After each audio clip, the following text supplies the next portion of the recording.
pagi. Maju Mbak. Nah, oke. Mbak Berliana Sabita Muhzun. Betul.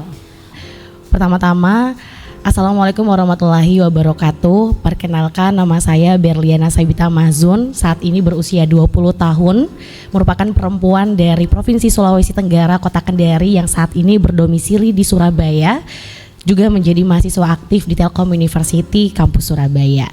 Tentunya di kampus Telkom University Surabaya, saya sebagai mahasiswa di Prodi Teknologi Informasi tahun 2023. Selama menjadi mahasiswa Teknologi Informasi, kemudian juga pastinya menjadi mahasiswa Telkom University Surabaya, di tahun 2023 saya berhasil meyakinkan diri untuk berada di ajang nasional dan juga tentunya bertempur dengan teman-teman setanah air Indonesia, dan alhamdulillah meraih runner up 1 presenter edukasi di UNESA TV kancah nasional. Kemudian di tahun 2024 saya juga alhamdulillah berhasil terpilih sebagai mahasiswa berprestasi di Hari Pendidikan Nasional.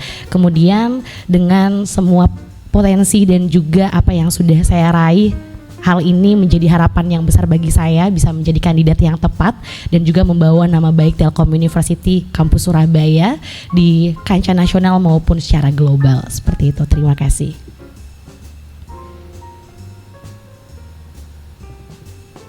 Wah, perkenalannya banyak sekali ya, pencapaian-pencapaian Berliana selama ini. Sebagai Tanjidor, yaitu nanti kan akan menjadi duta kampus. Menurut Mbak Berliana, apa sih keunikan kampus kita dibanding kampus-kampus yang lain?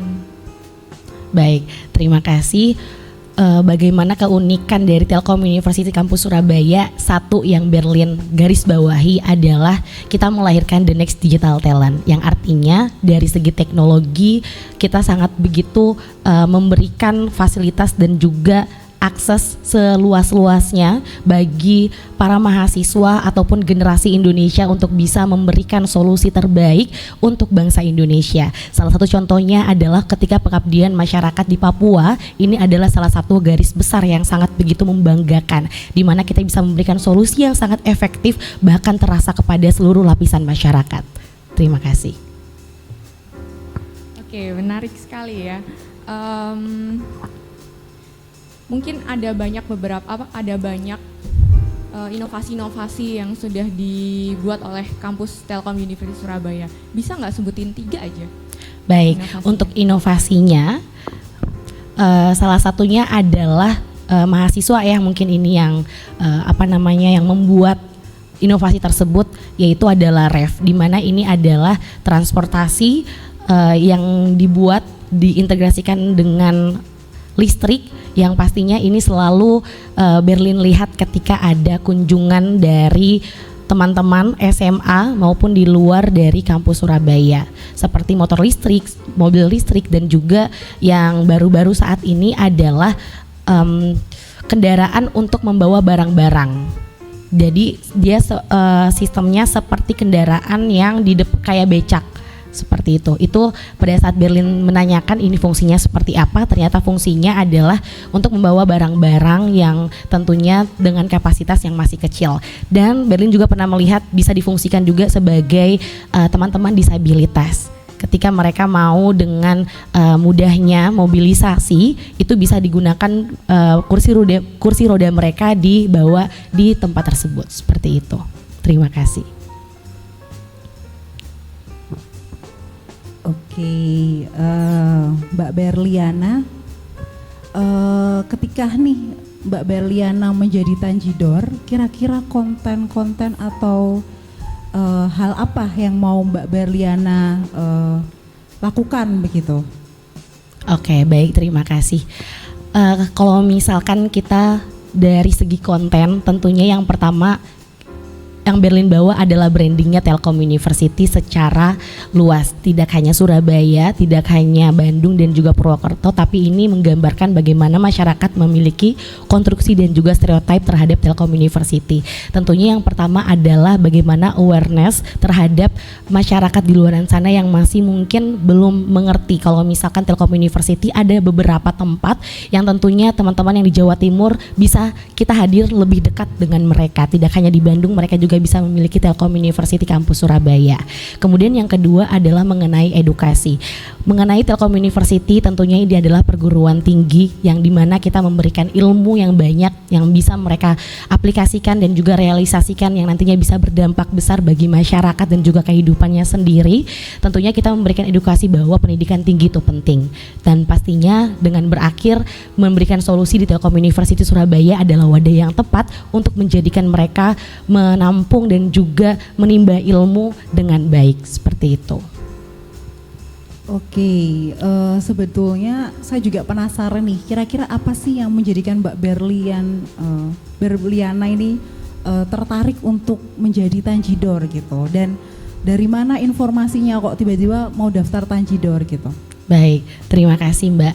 Untuk informasinya Berlin langsung melihat di Instagram dan aku tahu dan yakin dan percaya bahwasanya media sosial adalah wadah yang tepat untuk bisa menginformasikan informasi secara cepat. Kemudian alasan saya untuk menjadi Tanjidor tidak lain dan tidak bukan adalah mengembangkan kapasitas diri dan juga memberikan kontribusi yang besar bagi kampus, berdedikasi di kampus dan juga apa hal yang membuat Berlin dari segi potensi, kemampuan dan juga hal-hal yang bisa Berlin sumbangkan itu adalah hal yang paling penting ketika Berlin menjadi mahasiswa Telkom University Kampus Surabaya.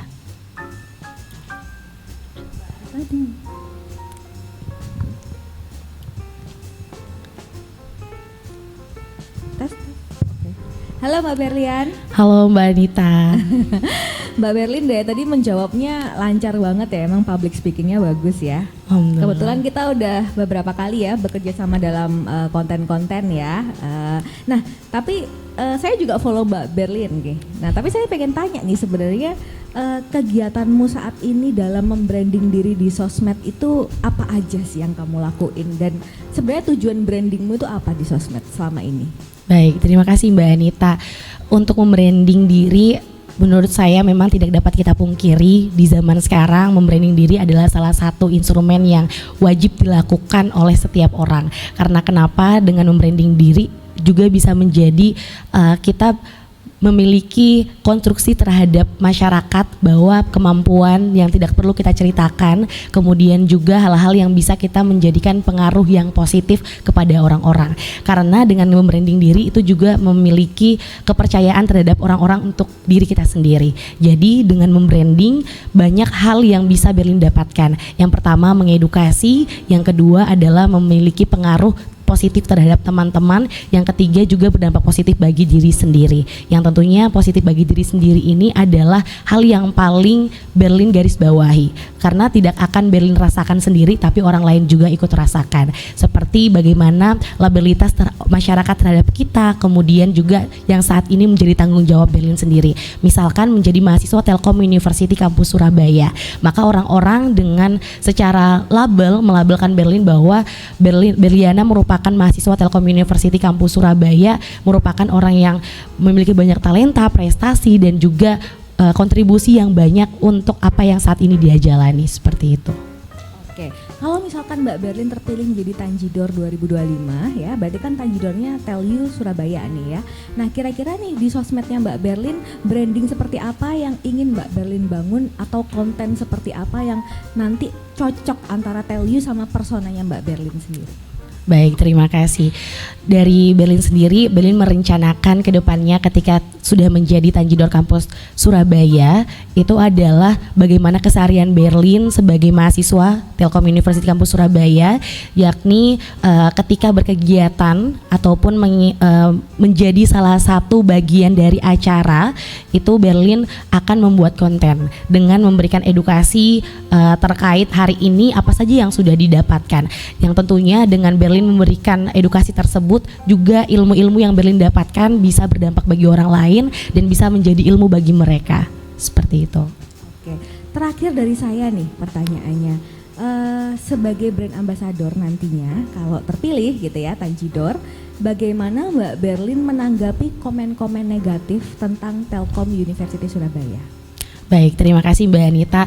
Mengenai media sosial tentu tidak bisa kita pungkiri akan ada banyak sekali kontroversinya, positif, negatif, dan tentunya hal ini yang paling penting adalah bagaimana kecerdasan intelektual kita dengan menanggapi komentar-komentar yang tidak baik. Tentunya ada komentar yang perlu kita abaikan dan juga ada komentar yang perlu kita memberikan klarifikasi.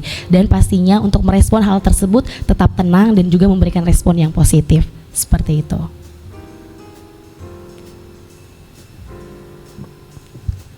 Oke, thank you Ber.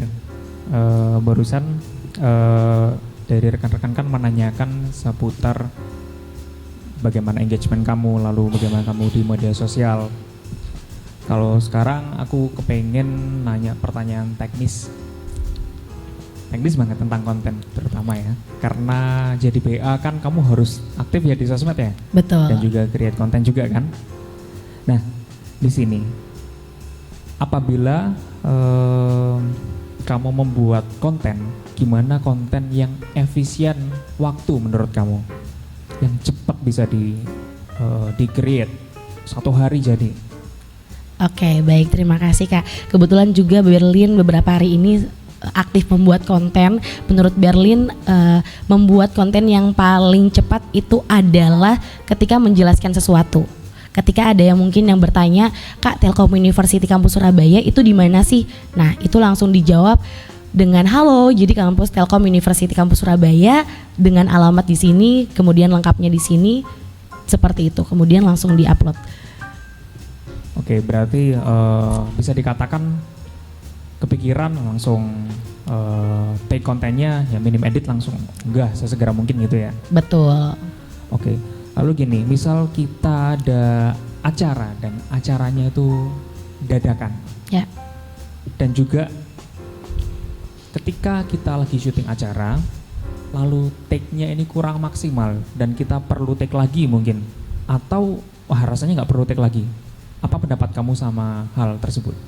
Baik, terima kasih. Pendapat saya adalah bagaimana kalau misalkan sesuatu yang kita buat itu harus totalitas. Karena kenapa dengan totalitas adalah bagaimana bentuk kita memberikan kontribusi dan juga dedikasi yang memang niat seperti itu. Jadi kalau misalkan dari awal tidak niat, Berlin pikir ini cuma main-main. Jadi kalau misalkan memang kita sudah terjun harus sampai selesai. Jadi kalau misalkan memang belum sempurna, Berlin pikir memang kita harus ulang agar kualitas video yang kita buat betul-betul memiliki kualitas yang bagus. Seperti itu.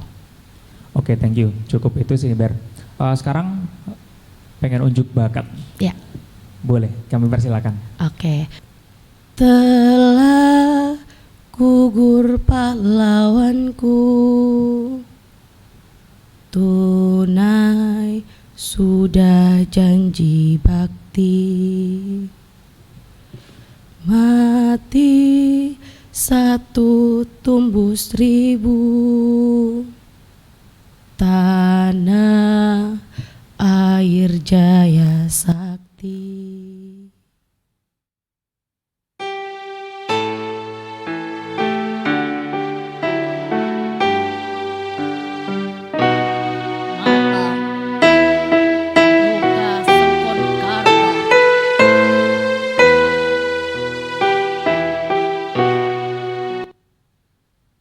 Serupa Mas Kumambang,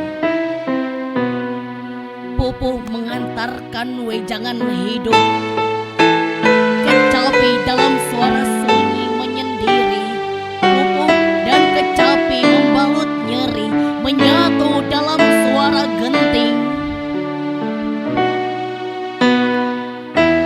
Terluka, melukai, luka-luka menganga akibat ulah manusia.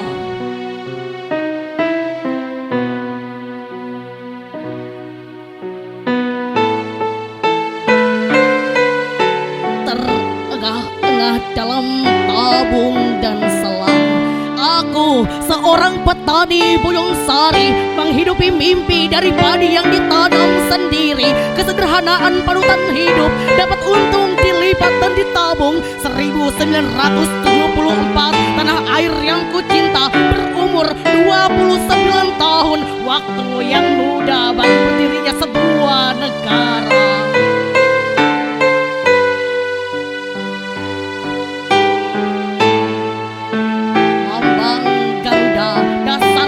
Pancasila, Undang-Undang 45 merajut banyak peristiwa.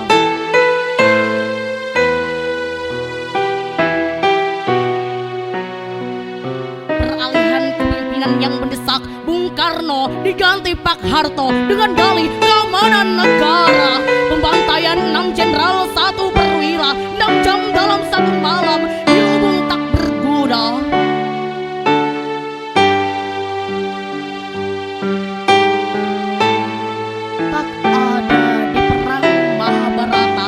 Di sejarah dunia, hanya di sejarah Indonesia.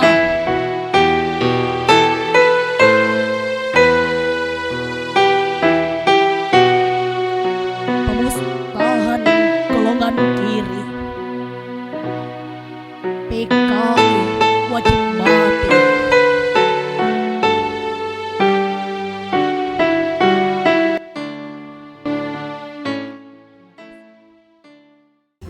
Kalau dari aku puisinya bagus banget, menjiwai banget gitu ya, keren sih kalau menurut aku ya. Kayak Makasih. teman-teman sepakat ya, setuju ya. Setuju banget. Setuju Keren banget. Oke deh, terima kasih banyak ya Mbak Berliana ya untuk hari ini. Semoga sukses kalau memang Amin. nanti dipilih sebagai Tanjidor 2025. Selamat datang di tim Sekretariat Pimpinan dan Humas begitu ya. Semoga kita bisa menjadi tim yang solid ke depannya. Amin. Oke. Terima kasih ya Mbak Berliana. Terima kasih juga Iya. Mbak Mas. Assalamualaikum. Makasih Kak Operator.